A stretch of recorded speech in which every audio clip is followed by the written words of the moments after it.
अस्सलामुअलैकुम viewers, welcome back to my channel doctor of medicine, जिसमें आज मैं आपको रिव्यू दूंगी ओसम डी टैबलेट के बारे में। ओसम डी टैबलेट के यूजेस क्या हो सकते हैं, साइड इफ़ेक्ट्स क्या होंगे और मेडिसन को लेने का क्या प्रोसेस है, ये सब जानते हैं इस वीडियो में। लेकिन उससे पहले जो हमारे चैनल्स पे न्यू हैं उनसे ये रिक्वेस्ट है कि चैनल को सब्सक्राइब कर दें, वीडियो को लाइक करें, शेयर करें और बेल आइकन को लाजमन प्रेस करें ताकि एवरी न्यू वीडियो का नोटिफिकेशन आपको मिलता रहे। Thank you so much. बात करते हैं ओसम डी टैबलेट के बारे में। ये 830 mg में अवेलेबल होती है। गेट्स फार्मा की ये प्रोडक्शन है और ये मेडिसिन जो है वो विटामिन डी की डेफिशिएंसी को कंट्रोल करती है और कैल्शियम सप्लीमेंट्स प्रोडक्ट्स के तौर पे जो है वो इस्तेमाल की जाती है। इसके अंदर जो है वो ओजियन मिनरल कॉम्प्लेक्स होता है 830 mg। उसके अलावा विटामिन डी जो है वो 4001U इसमें पाया जाता है। ये मेडिसिन जो है वो विटामिन डी की डेफिशिएंसी या हड्डियों के मर्ज़ में इस्तेमाल की जाती है। ये थे इसके यूजेस। अब बात करते हैं how to use the medicine. तो इसमें आप इस मेडिसन को जो है वो रिकेट्स के मर्ज़ में यूज़ कर सकते हैं, यानी ये एक ऐसा मर्ज़ है जिसमें हड्डियां टेढ़ी हो जाती हैं।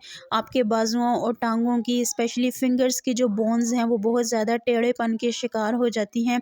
ये किस वजह से होता है कि आपकी बॉडी में जो है वो विटामिन डी की कमी हो जाती है। इस कमी की वजह से आपकी हड्डियां जो है वो टेढ़ी हो सकती हैं। तो इस मर्ज़ में इसका इस्तेमाल करवाया जाता है। उसके अलावा ऑस्टियोपोरोसिस, ये बोन्स की ऐसी कंडीशन है या हड्डियों की ऐसी कंडीशन है जिसमें हड्डियां बहुत ज़्यादा कमज़ोर हो जाती हैं, वीक हो जाती हैं, तो खोखलापन भी हड्डियों में आ जाता है, तो इसको दूर करने के लिए भी इस्तेमाल में लाई जाती है।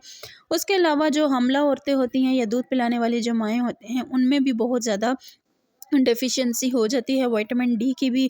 उसके अलावा जो है वो बेबी में भी ग्रोथ में मसाइल आ रहे होते हैं, तो इन कमियों को पूरा करने के लिए या जो मिनरल डेफिशिएंसीज होती हैं या जो मिनरल रिक्वायरमेंट्स हो रही होती हैं बॉडी के अंदर, उसको पूरा करने के लिए भी इस मेडिसिन का इस्तेमाल करवाया जाता है। ये थे इसके यूजेस। साइड इफ़ेक्ट्स के बारे में आपको बताते हैं कि साइड इफ़ेक्ट्स में ज़्यादातर आपको उल्टी मतली हो सकती है, गुनूदगी हो सकती है, सुस्ती हो सकती है। उसके अलावा किडनी फेलियर के चांसेस हो सकते हैं। जो पेशेंट जो है वो बहुत ज़्यादा जो है वो किडनी क्राइसिस का भी शिकार होते हैं।